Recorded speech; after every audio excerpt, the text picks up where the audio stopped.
There are tales that should never be told, and incidents that would have been better left undone. In places far from the light, in the heart of the night, when the wolf returns to the edges of the forest, our destinies intersect with a dark world of secrets and the dead. There is no place to hide, no way to escape. Our footsteps leave their trace, red dust rising into the air, and shadows surround us from every side. We discover that reality can be far more terrifying than we ever expected, and that courage is not only facing death, but facing what we never knew even existed. What you are about to hear is the testimony of someone who was never meant to survive and never expected to see what he saw. Turn off the lights and listen. Linda heard me, so she asked, "What are you saying?" "Nothing," I murmured, speaking some words of admiration for this captivating beauty. And we went on walking through the streets of the city under the rain. And now, I think we'll have some rum. Harry said it as he sat at the table, while Linda was reloading the camera with a new roll of film.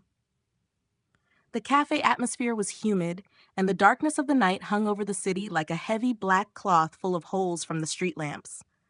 I declined the rum and asked the bartender in English to bring me some lemon juice. He didn't understand a thing and kept looking at me foolishly, which annoyed me. Harry told him in French to bring some rum for them and lemon juice for me. Then he turned to me, smiling. "Not everyone speaks English here, my boy." "So French is their language?" "No, just French. The language here is a mix of the local dialect, French, Spanish, and English, meaning you have to try everything before you get any result." He took the camera from Linda to reload it himself and said, "These islands have witnessed the occupation of the Spanish, French, and Dutch, so they have acquired something from each of them. And their proximity to the United States gave English a fair footing here." I understood, and luckily, my French suffices. True, it is weak, but I don't expect to meet any Sorbonne professors here. What I know forms the minimum linguistic safety, and that is enough. Harry laughed, looked at Linda in confusion, and then asked me, "And what is this minimum linguistic safety?" I said, "It is the minimum of any language, which ensures you don't starve, don't sleep outdoors, and don't end up in jail. That is why the first thing I learn in any language are phrases like, 'Where is the hotel? How much? I want to eat. Where's the police station? Where's the airport? No alcohol, no pork, please. You forgot the most important phrase? And what is it? Where is the bathroom? It will save you a lot of trouble.' I haven't forgotten it, but I didn't want to mention it in front of Linda.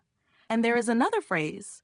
I want to contact my country's consul, which is essential if you don't want to spend the rest of your life in one of Trinidad's basements or filthy prisons or Dahomey detention centers. The peoples of the world are many, and their laws are numerous, and it is difficult not to break a law you cannot even imagine exists." I don't understand. Robbery, kidnapping, and murder are crimes among all peoples, no matter how different. Laws are something one infers by instinct. For example, in Ohio, there is a law that punishes anyone who kicks a dog on a Sunday. Now, imagine yourself walking in Ohio on a Sunday, the street's almost empty, and suddenly, hop, that dog bites you, so what do? Of course, you kick it. Then a policeman grabs you by the scruff and takes you to jail. Very easy. Now, what would you do if you didn't know how to say the phrase, "I want the consul" in English? I could not answer. This information astonished me, and it seemed to me that I would never know everything in my life. Instead, I would grow more ignorant of that strange, eccentric, marvelous creature, man. But it was another useful experience added to my stock of knowledge. And if some opportunity comes and I go to Ohio on a Sunday, remind me not to kick any dog that bites me there. The bartender brought what we had requested, and we sat drinking and talking. The cafe lacked sophistication. Its level was slightly below that of a cafeteria, but fortunately higher than that of a tavern. Its patrons were men and women scattered across the tables, speaking a language unfamiliar to me, while an old music box sent out gloomy notes that invited sleep. There was a tall, dark-skinned, bearded man wearing a brightly colored patterned shirt. I don't know how he had the courage to wear it. He stood on the bartender's platform, joking and feeling something in a big shop, and there were 3 beautiful dark-skinned women standing beside him, chatting while drinking mango juice. The thin, pale bartender ran here and there like a fly in a sugar refinery. The clock was approaching 11 in the evening. It was time to leave, to soft beds, to sleep. Suddenly, silence dominated the place. No one was chatting anymore, though the music box continued to send out its gloomy notes. Eyes froze in their sockets. The bartender stiffened in place, mouth agape in astonishment. The three beautiful women stepped back, trembling. A glass fell from one of their hands and shattered on the floor. Even the dark-skinned giant, who could scare the devil himself, stepped back, shivering, his eyes fixed on that thing that had entered. In fact, nothing moved in the place anymore. Even the tobacco smoke seemed to freeze in terror in the air. Instinctively, we looked toward the entrance to see what it was. That thing was a thin, small-framed man, walking slowly among the tables. His head was bandaged with a filthy rag, and he wore a faded shirt and wide trousers torn in several places. He was far too weak to inspire all this terror in the mind of a small child. And as he passed beside us, I began to understand. A putrid, nausea-inducing stench emanated from him. But what astonished me more than anything were his hands. They were almost fingerless, and what remained was nothing but bare white bones. Even his bare feet were perfectly visible. You could see the tendons, the bones, everything. He raised his head, and I saw his face, a strange gray color, a flattened nose, rotting teeth, and in the cavity of his left eye, there was no eye at all, just a grotesque black hole. Wrinkles filled his flesh, and I began to grasp the secret of everyone's terror. What I was seeing could have only one explanation. This man was a living corpse. That thing advanced toward the bar, while everyone stepped aside, not daring to turn their backs on him. They all retreated, eyes fixed on him. Behind the bar, the bartender stood trembling. When that creature approached him and stood directly in front, as if waiting for something agreed upon.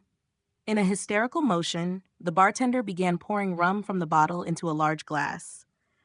He spilled multiples of what went into the glass.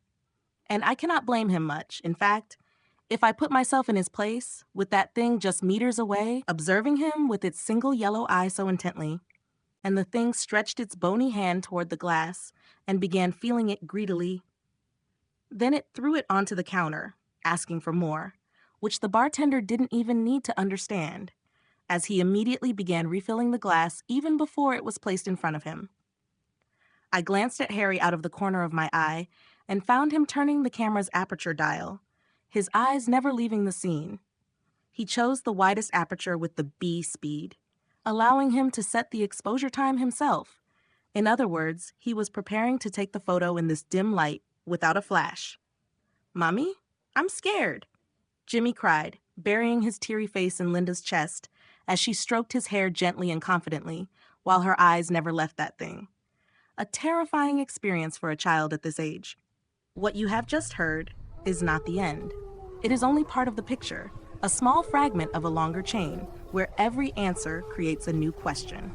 Some secrets are never buried, and some nightmares do not end when you wake up. There are still details yet to be revealed, faces that have not appeared, and truths, which, if you were to know them in full, you would wish you had never known.